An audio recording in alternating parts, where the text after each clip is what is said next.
Welcome to a day in the life as a UTSA road runner. We've got a lot going on, so try and keep up. First things first though, we need some coffee. We got a big day coming up, lots to show you. Here we are walking up to Indy. It's in Prado, so it's like right next to UTSA Boulevard, and here's University Oaks. Right next to campus, so it's a really quick way to get a drink before you go do lots of homework and such. Hey, how's it going? Good. Lots of great choices. I got my coffee. Now I'm headed to campus. I've got a tour at 11 o'clock, so we gotta get going.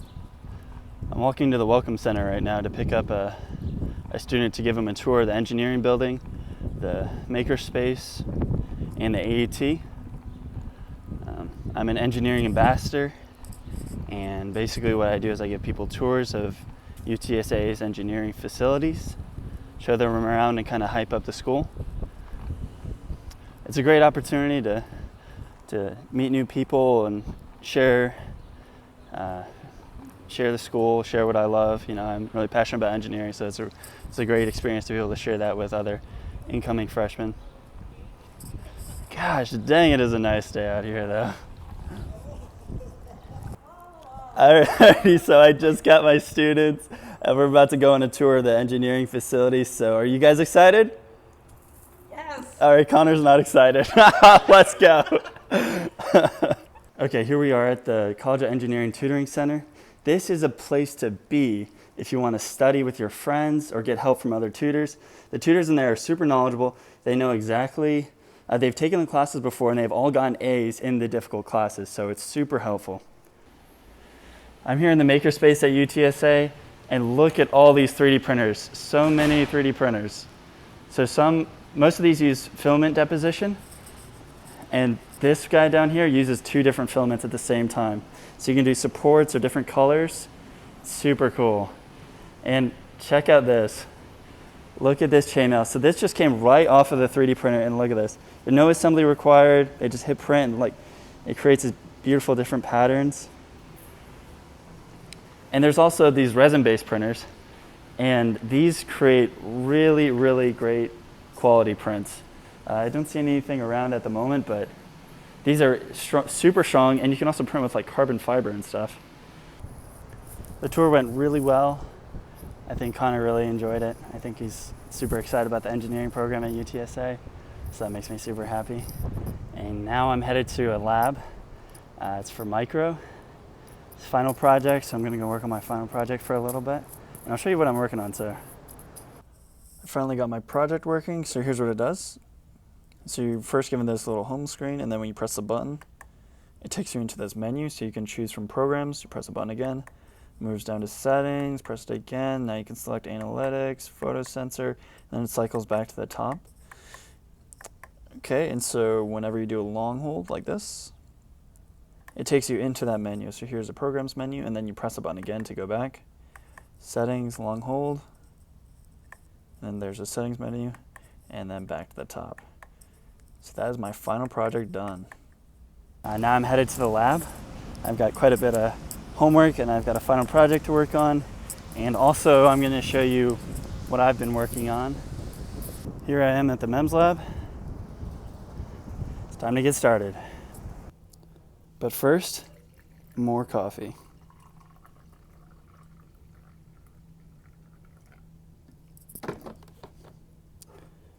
Okay, I got my coffee. These are my lab mates. This is Raul. I don't know what they're working on. Janeth. Trying to fix something. Okay, and here's my desk. You can see I've got the snacks. I got some Pringles here too. These are essentials for studying hard, especially for finals week. I'm gonna check my emails really quick, and then I'll take y'all into the lab. To go inside the lab, you need to put on a bunny suit, gloves, a hairnet, glasses, a mask, and booties on your shoe. And this is just so that way the space stays clean and free of any particles that might fall off of you. All right, here we go, big reveal. Boom. So here's the clean room. Basically, all of this equipment is for processing semiconductors to make solar cells.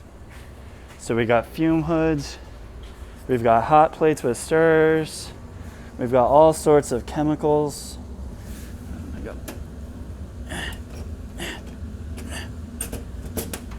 Lots of chemicals, more chemicals. And all this is necessary for manufacturing solar cells and creating different coatings on them. So this here is for plasma cleaning,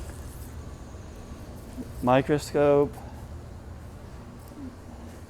thermal evaporator. So basically what this does is this melts aluminum in a vacuum-proof container, and then it sublimates to a surface, and you can create different patterns on it using masks. Okay, now let's go to the lithography room. We've got a sputtering device, microscope, plasmonic cleaner. Basically what this does is it creates this sound and it transmits it through the water. You can see it's kind of like vibrating the water. And that can like mix solutions at the particle level. This has got to be the coolest device right here. It's for making spectroscopy measurements, and basically it creates different polarizations of light using this. It transmits it through this fiber optic cable through here, and then at different angles, you put your sample on this piece here. It detects it, and it can tell you like things like thickness or index of refraction. This dinosaur here is called a profilometer, and basically what you do is you cut your sample, and then it looks at the cut in the sample, and it can tell you like how deep the cut is. Basically, here's a furnace. This thing can go to over 1100 degrees Celsius, super hot. And here's where we do all the solar cell processing in this one particular fume hood. Okay, now we're going to go out to this other area.